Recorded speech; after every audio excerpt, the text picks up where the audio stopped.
The Baby Jackets had a pretty good weekend in Buffalo, but now it's time for the Big Jackets as training camp begins, and there's a brand new Blue Jacket in town. We're talking about all of that on today's Locked on Blue Jackets.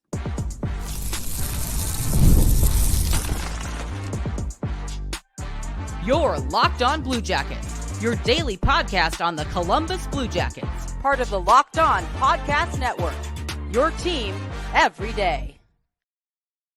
Hello and welcome to Locked on Blue Jackets, part of the Locked on Podcast Network, your team every day. I am, as always, your host, Jay Foster, here to give you the good, the bad, and the ugly about your favorite team and mine, the Columbus Blue Jackets. Before we get started, I want to thank everyone for making this your first listen of the day every single day. Locked on Blue Jackets is free and available on all podcast platforms and over on YouTube. And I have to let you know before we get started here that today's episode is brought to you by FanDuel. Now through September 22nd, all FanDuel customers can bet $5 and get a 3-week free trial of NFL Sunday Ticket from YouTube and YouTube TV. Just visit FanDuel.com to get started. And we're not going to talk about the NFL on today's show, shockingly. We're going to talk about the Blue Jackets and the Baby Jackets, who had a pretty good showing in Buffalo. They went 2-1. Kind of a shaky start, losing to the Baby Sabres, or the Babers, as I called them. Winning in overtime versus the Baby Bruins, and then beating the Baby Sens in a pretty convincing fashion. Some standouts in the tournament from the Blue Jackets. We're going to talk about that. We're going to talk about training camp. A couple of guys actually got named to training camp on the back of their prospect tournament performance.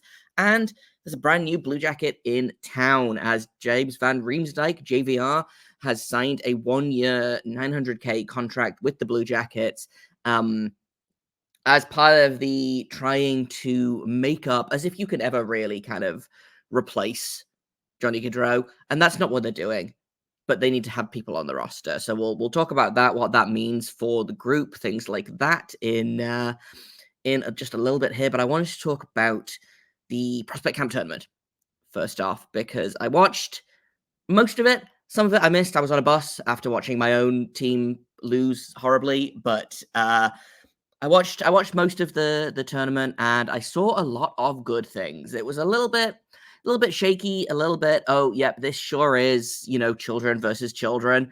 But our children did pretty okay, I think. I'm unsurprised by the way the tournament went. I thought the Sabres were going to be the strongest opponent that the Blue Jackets faced. The Bruins don't have a ton of the way in prospect, and for whatever reason, the Baby Senators really struggled in this tournament, obviously losing to the New Jersey Devils, and they lost to one other team. I can't remember who it was off the top of my head, but they were the only team to go without a win in the Buffalo tournament, so at least the Blue Jackets were not that. Here's the thing. A lot of the guys that I liked watching, then there were some guys that, Gavin Brinley and Denton Matejchuk obviously stood out. They were guys I expected to stand out, but some of the other guys that stood out were not names that I was particularly expecting to stand out. So we'll talk about what I thought of those guys in a minute. I want to kind of go over my Brindley and Matejchuk thoughts, which is those guys seem, if not NHL ready, then so very close. I think Matejchuk is going to have a harder job kind of competing to get on the roster, obviously, with the addition to the defense in Jordan Harris. So he's going to make for some difficult conversations, I think, for the Blue Jackets, because I don't think they're going to want to send him to Cleveland, but I don't know that they're going to be able to make room for him on the main roster unless, someone switches to the right side. It's going to be him, or Jiricek is going to be, the last guy named to the squad. And right now, it might be Denton Matejchuk. That's going to be a really interesting training camp battle, because I don't necessarily think that they should be pitted against each other, but just because of the bodies that the Blue Jackets have on defense, like, one of those guys is going to have to go. I don't think they can both make the roster unless, someone unexpected doesn't make the roster. Like, I don't know, they decide to trade David Severson or whatever, or Jordan Harris gets injured, or I'm going to knock on wood because this team is cursed. But anyway, Gavin Brinley has a much easier time of it. I think Matejchuk is closer, though. So it's going to be really, really interesting to watch. I thought Matejchuk sometimes dragged that team into the offensive zone all by himself. I think watching him and I think especially in the game against the Senators, I thought watching him, Brindley, and Pinelli work on power play was a lot of fun. They had some success together. He's got some growing to do in the defensive zone, but like he's 19, 20 years old. Of course he does. But his skating is so fantastic. His offensive sense is great. And to me, he should be the power play 2 guy on the Blue Jackets. You put Werenski on PP1, you put Matejchuk on PP2, and you just go. Really, really, really impressed by Matejchuk's poise with the puck. And like the skating is what I keep coming back to, is that he's such a good skater that I think it's going to be really hard for him to not look good in NHL training camp. Brindley, let's talk about for a minute. Obviously, there is some holes in the forward group right now. The trade of Patrick Laine, obviously the loss of Johnny Gaudreau. Even before the Gaudreau loss, like there was already, in my mind, a big gaping hole for Brindley to sneak into with the loss of Patrick Laine. That was a top 6 gap for him to, sneak on into. And I was like, right, okay, what if the top 6 is, Gaudreau, Monahan, Marchenko, and then Johnson, Fantilli, Brindley? And that's kind of the drum that I had been banging basically since we knew that Patrick Laine wanted to be traded. Obviously, there's going to be some more holes in that roster now, but I think that the opportunity for Brindley is right there. He has a good training camp. He has a good, 9 games or whatever to start the season, although his ELC has already started, so they can't slide it. He's going to be going into a second year, so they can't like send him to the Monsters and push the entry-level contract or whatever. It's his for the taking. Like I'm looking at the roster right now, and even with the addition of like a James van Riemsdyk, that's a depth addition. And we'll talk about what that means for the team in a little bit here. But like, I'm looking at who else is going to have like an opportunity in the top 6, and like Jenner is probably going to be one of those guys. Just because he's a good veteran, he is basically built for Dean Everson to love and use. So I wonder if the top 6 looks something like put Johnson with Monahan and Marchenko, and then the second line is something like Jenner, Fantilli, Brindley. I think there's an option there for Yegor Chinikov to step up. I think there's an option for I think James van Riemsdyk is one of those guys that's probably going to play further down the lineup, but there's like power play opportunities there. Obviously, that was his big thing when he was younger. He was the like Joe Pavelski. He would just stand in front of the net, and they were, some of the best to ever do tip-ins in front of the net.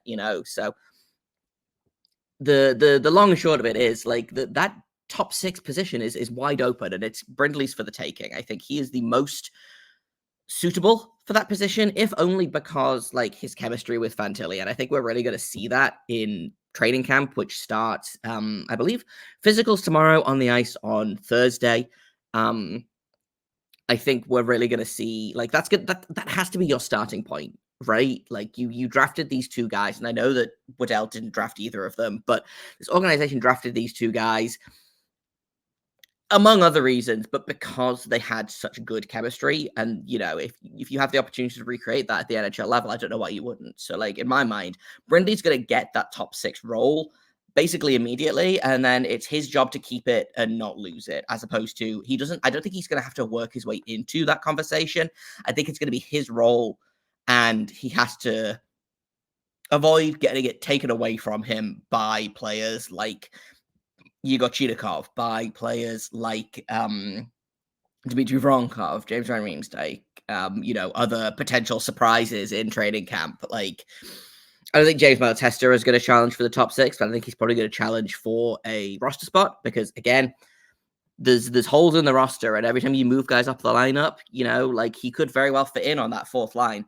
Justin Danforth is going to be missing some time with he had wrist surgery a couple of weeks ago, so he's going to be missing the start of training camp, and I believe the start of the season as well. So hey, there you go. There's James Malatesta's spot right there. I thought he also impressed in Buffalo. Not quite as much as I wanted him to. I thought he and Del Ballouz were kind of a little bit quieter.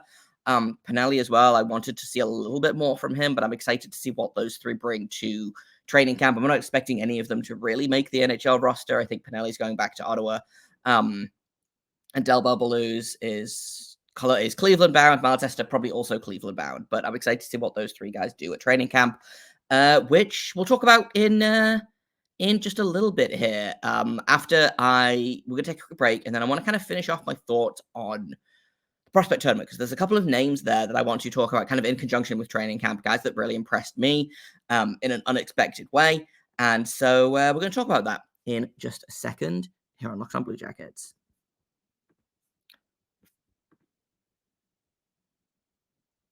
First, though, I've got to tell you all about FanDuel. You've heard us talk a lot about FanDuel. It's America's #1 sportsbook for a reason, but we've got something for you that's a little different.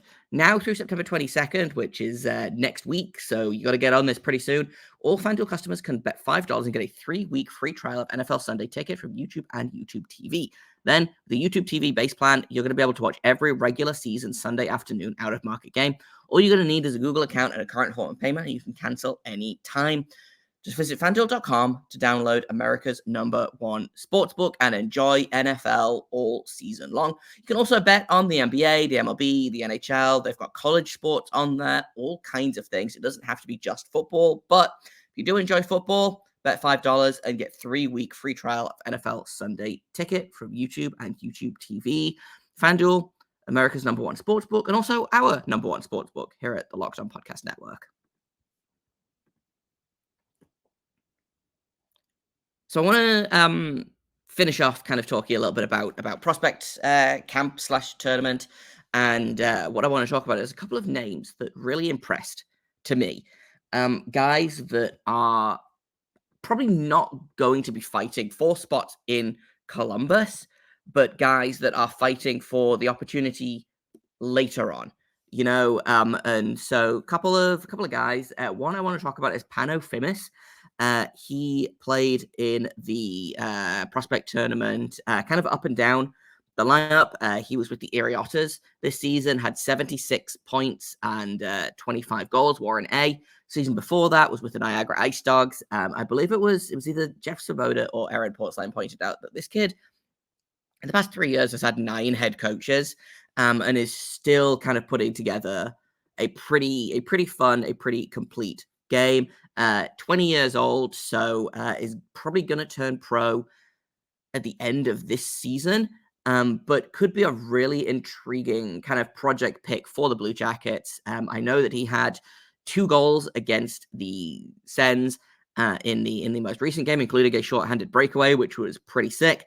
And this was a guy that looked like he was fighting for a roster spot, and he is a guy that impressed so much that he got named to the regular training camp.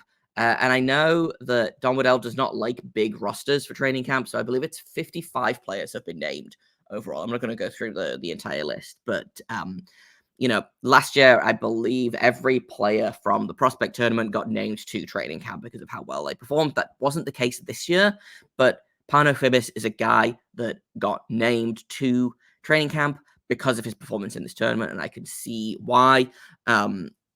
Just a fun player to watch. Again, another undersized player, but really kind of sneaky, I think is the best way to describe him. It looked like nothing was happening, and then suddenly everything was happening. He'd just make one little move or one little deke, and suddenly, like I said, he had that shorthanded breakaway against the Sens, which shows that he was being trusted with penalty kill, which is always fun if you are, I feel like penalty kill is one of those things that like you never really are like gunning to be named for, but someone's got to do it. And I feel like at a prospect tournament, like everyone's gunning for that power play slot, but being put on the penalty kill, I think shows even more responsibility and even more trust from the coach. And quite frankly, I trust Trent Vogelhuber to know who should be where. We've talked at length on the show about how much I like Vogelhuber as a coach and as a person. And I think he managed to get the best out of this kid. So I'm going to be really interested to see how he looks at training camp, how he looks. I expect him to get at least a couple of preseason games. And then we'll go from there. I know that the monsters need bodies. He is old enough to be a monster now. He turned 20 in June. So we'll see.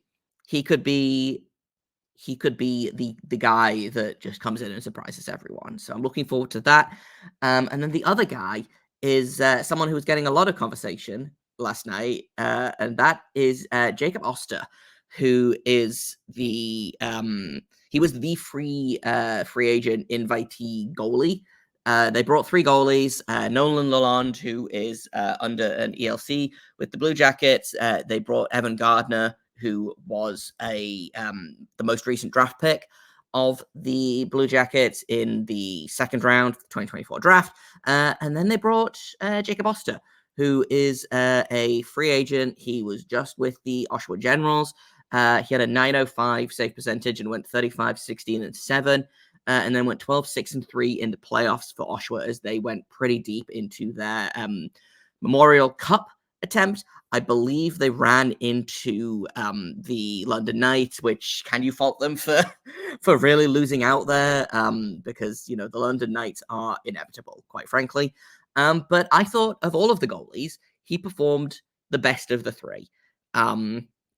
I think Nolan Lalonde exceeded expectations in a big way for me. I think he was very good against a Blue Jackets team against a Sabres team that looked way more put together and ready to go than the Blue Jackets, which, hey, makes sense after what this organization's been through for the past couple of weeks. I think that the team looked a little bit shaky to start off with, but I think Lalonde held it together as best he can. I believe they lost that first game 3-1, but he made, I think, 41 saves in that. So, no criticism here.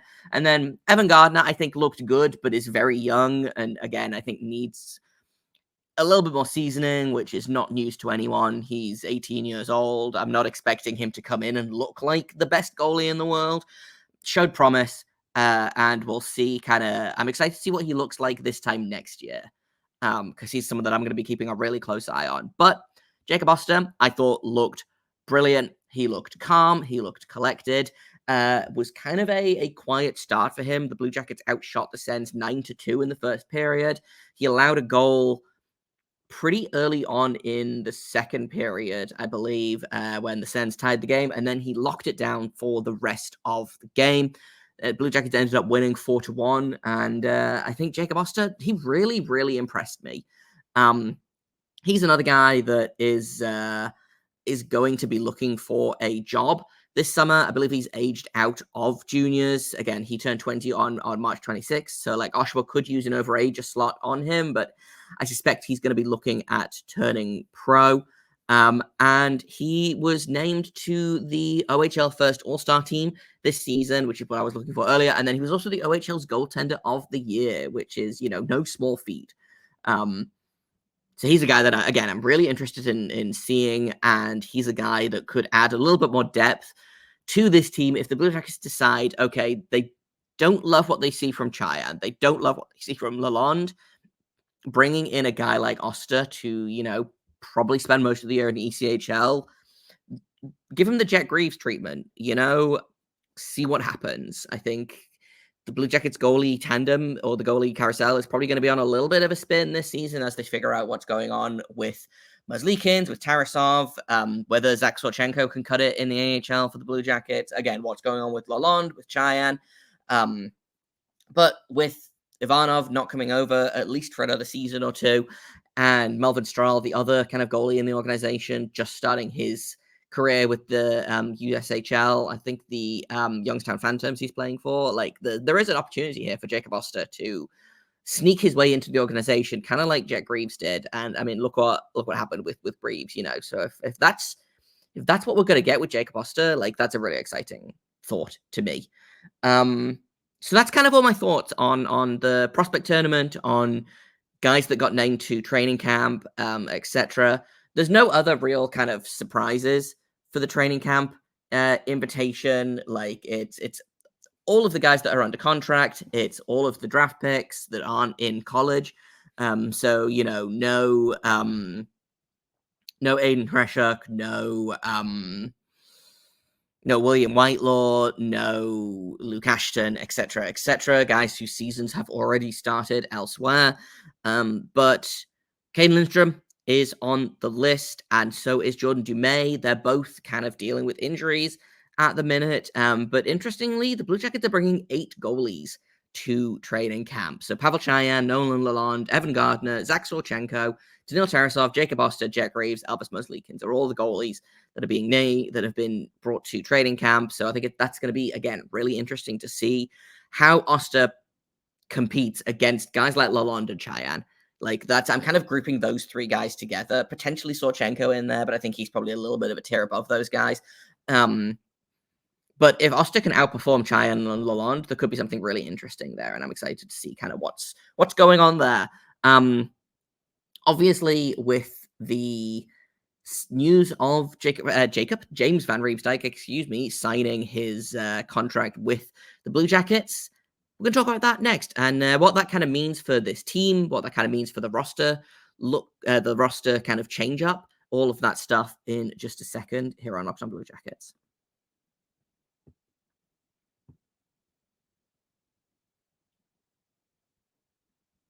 Welcome back to Locked On Blue Jackets. We're talking about James van Riemsdyk, who was apparently exploring a couple of options on PTOs when Columbus called and said, hey, we'll give you an actual real contract, no PTO. And he said, thank you very much. I'll take that. I really like this signing. And I talked to Rachel Donner of Locked On Flyers about it a little bit when we recorded something yesterday that you'll see later this month.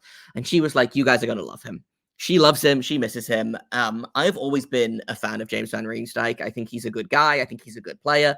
I think he's going to be good for the power play, if nothing else, because that was kind of his thing in Philadelphia for a long, long time, was he's just going to hang out in front of the net on the power play and tip pucks like it's his job, which it is.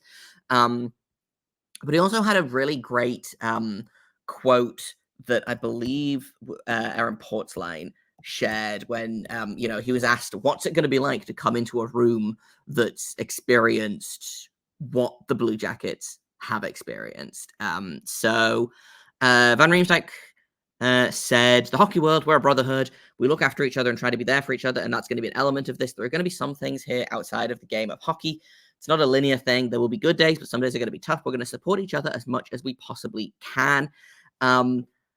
It cannot be easy to start a new job when someone in the company, let's say, has just died, and it was someone who was such a big part of the company, such a big part of the workplace in general. It's gonna be tough, and to have someone that's willing to kind of walk into that and be a leader, and I think James van Riemsdyk is going to do that. I think he's 35 or 36 years old, so he's no spring chicken, but this feels like a real no-risk signing to me. Similar to the Jack Johnson one, he's making $900K for this season. It's risk-free. This is the kind of player that teams love to pick up at the trade deadline as well. We're not necessarily looking at the Blue Jackets as they're going to be in the hunt for the playoffs at the end of the season. But this, to me, felt like a really easy, no-risk, all-reward signing. He's probably not going to move the needle much kind of on the ice in terms of, they're not going to find someone that's going to replace the kind of game that Gaudreau plays. And they're not going to be able to find someone, especially at this point in the offseason, they're not going to find someone that's going to be good for, 70 to 80 points this season. Maybe it would have, probably it would have been more if he and Monahan had clicked again like they did, but James van Riemsdyk had, I think, about 40 points last year for the Bruins, and that's not nothing. If you can get 10 to 15 goals out of James van Riemsdyk in a bottom six role, have him play on the power play, have him be another, I talked about this with Jeff Svoboda. Again, this was way, way earlier on in the summer when we talked about the Monahan signing, is that, sometimes it's, with the Jack Johnson signing, I think it was actually, not the Sean Monahan signing, it's good to have another adult in the room, and I think James van Riemsdyk, he's been around long enough, and I think he is the kind of guy that is really going to be able to take some of the kids under his wing and is going to be a really, really good influence on this team. And I know Don Waddell has spoken about he's not done adding yet. Ideally, he wants to add one more NHL forward. He doesn't know what kind of way he's going to do that. He mentioned trades, but like, unless you're not unless you're giving up like future considerations or you're giving up a draft pick or whatever, like, I don't know how you trade any player in that room. And I think I've talked about this on the show before. And if I haven't, then I've been thinking about it a lot. But like, how do you look at what happened to this team and go, right, well, everyone's grieving together except for you. We're going to send you to Utah, for example. I don't think that that's in the cards. And I know that some people have been talking about, well, we can like trade and retain salary and get draft picks back for that. But I wonder if it's something along the lines of like to get over the cap. And this is not them adding an NHL forward or anything like that. But I was thinking about this last night is like, what if, for example, I'm just pulling up the team to make sure that I have the contract numbers right. Jacob Trouba has 2 years left at $8 million. What if they become the third party in that trade and they pick up like a second round pick from the Rangers to take 50% of that salary? It gets them over the salary floor, and they get futures without having to like give up players or, take on bad salary for a long time or, something like that. So like that to me sounds pretty perfect. If you can eat $4 million of Jacob Trouba's salary easily. There was someone else, like Val Nichushkin came up as an option, but I don't like that. His contract is much longer, I'm pretty sure, and I don't know that I want the Blue Jackets to kind of lock up that much salary in someone like in a contract that long for in return for like a second round pick or whatever. So that's kind of where I'm at with that. In terms of like players that are still available, I'm just looking now at the list of players that are on expiring contracts. This is not what I want. I cannot find the thing that I want. That's fine. But there's a handful of players that are still out there, and I mentioned Phil Kessel kind of offhand on Twitter the other night. He's a guy that is kind of past his prime, but is still probably good for maybe 15 to 20 goals for the Blue Jackets this season, probably on the lower end of that. There's a couple of names that are floating out there, guys that are and guys that have already signed PTOs as well. I believe that they can cancel those PTOs if another team offers them a contract. So like Sam Gagner has just signed a PTO, but I believe if Columbus called and said, "Hey, we're going to offer you a real contract," they can void that PTO basically. So again, I don't know off the top of my head like all of the players that are on PTOs right now, but those are also still fair game in terms of the Blue Jackets signing guys to contracts. I don't think they can sign someone to a PTO if he's already agreed to one somewhere else, but if they want to give them a contract, then they can do that, even if they are a PTO with somewhere else. Please correct me if I'm wrong in that, but that's kind of my understanding of it. So we'll keep an eye out. Like I said, Don Waddell is still looking to add one more forward. We'll see who that could be. Probably what will happen is I will get off recording and he will have announced that he has signed someone. I am just checking my texts to make sure that no one has texted me about the newest Blue Jacket, but that's kind of all I've got for today. Like I said, tomorrow, we're going to talk a little bit more about training camp. We're going to talk about who needs to have a big training camp, what training camp could look like. I'll do a little bit more digging into players that could be available for the Blue Jackets to swipe from other teams who are currently on PTOs, things like that.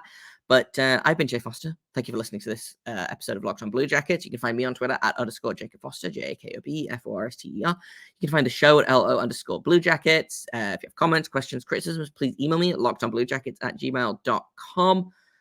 Thank you for making us your first listen of the day every single day, even when it is, I think, probably about 4 p.m. in Columbus by the time I get this done, edited, and uploaded. But I appreciate you guys sticking with me.